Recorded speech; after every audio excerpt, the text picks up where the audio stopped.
एक तरफ पाकिस्तान और बांग्लादेशी घुसपैठियों ने भारत में आतंक मचा रखा है, तो दूसरी तरफ बांग्लादेश में हिंदुओं पर हो रहे अत्याचार रुकने का नाम नहीं ले रहे हैं। हिंदुओं पर हो रहे अत्याचार पर यूनिस सरकार की पूरी रजामंदी है। उनकी स्वीकृति के बाद ही बांग्लादेश हिंदुओं के लिए नर्क बन चुका है। लेकिन यूनिस इतना ढीठ है कि सब कुछ होता देखकर भी मौन बैठा हुआ है। पूरी दुनिया ने बांग्लादेश में हुए हिंदू नरसंहार को देखा, निंदा की, लेकिन यूनिस कहता रहा ऐसी कोई बात नहीं है। मंदिर तोड़े गए, मूर्तियां तोड़ी गई, दुर्गा पूजा पर बैन कर दिया गया। अब तो खुलेआम हिंदुओं को देश छोड़ने का अल्टीमेटम दिया जा रहा है, लेकिन यूनिस चुपचाप बैठा हुआ है।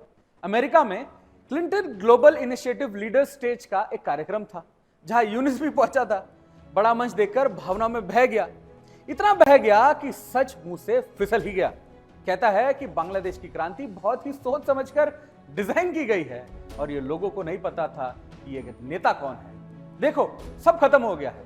यूनिस ने इस मंच पर बांग्लादेश में उपजी अराजकता और तख्ता पलट के मास्टरमाइंड को भी दुनिया से मिलवाया।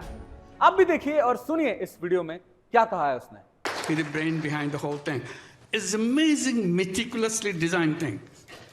It's not just suddenly came, it's not like that. Very well designed. Even the leadership, people don't know who the leader is. So you can't catch one and say, okay, it's over. It's not over. So it's completely diverse. Younis तो गिरगिट से भी तेज रंग बदलता नजर आ रहा है। सच झूठ के प्रपंच में यूनिस ऐसा उलझ गया है कि खुद ही भूल जाता है कि कहा कितना झूठ बोला और कितना सच बोलना है। यूनिस एक इंटरव्यू में पहुंचा था, जहां एक सवाल के जवाब में कहता है कि इस समय बांग्लादेश में कोई भी किसी भी प्रकार की राजनीतिक उत्पीड़न का शिकार नहीं बना है और वो लोग जो लोग दोषी है वो देश छोड़कर चले गए। आपको ये जो सड़कों पर न्याय की बात बताई जा रही है वो आप बढ़ा चढ़ाकर बता रहे हैं। सिर्फ यही मैं आपसे कह सकता हूं। Well, as a government, this is your responsibility. So it doesn't add anything extra to that.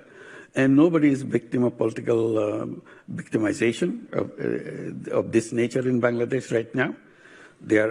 Those who are guilty left the country.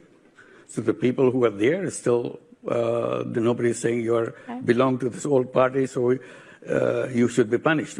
Nobody is saying that. I think if you have that street justice, this is exaggerated news that you are getting. Okay. That's the only thing I can tell you. सच और झूठ के दलदल में फंसे बांग्लादेश की असली सूरत दुनिया ने देख रही है। कंगाली की कगार पर खड़े बांग्लादेश को क्या हासिल हुआ? आपको तो तस्वीरें के जरिए हम आपको सच और झूठ का क्या है वो आपको बताने की कोशिश करेंगे। अब आप देखिए, एक तरफ यूनिस खुद कहता है कि बांग्लादेश में जो कुछ हुआ वो एक सोची समझी रणनीति के तहत किया गया। दूसरे बयान में वो खुद अपने बयान को झुठलाता है और कहता है कि बांग्लादेश में कुछ नहीं हुआ। यूनिस खुद गुमराह है और दुनिया को भी गुमराह करने की फिराक में है, लेकिन उसके पापों का अंत जरूर है।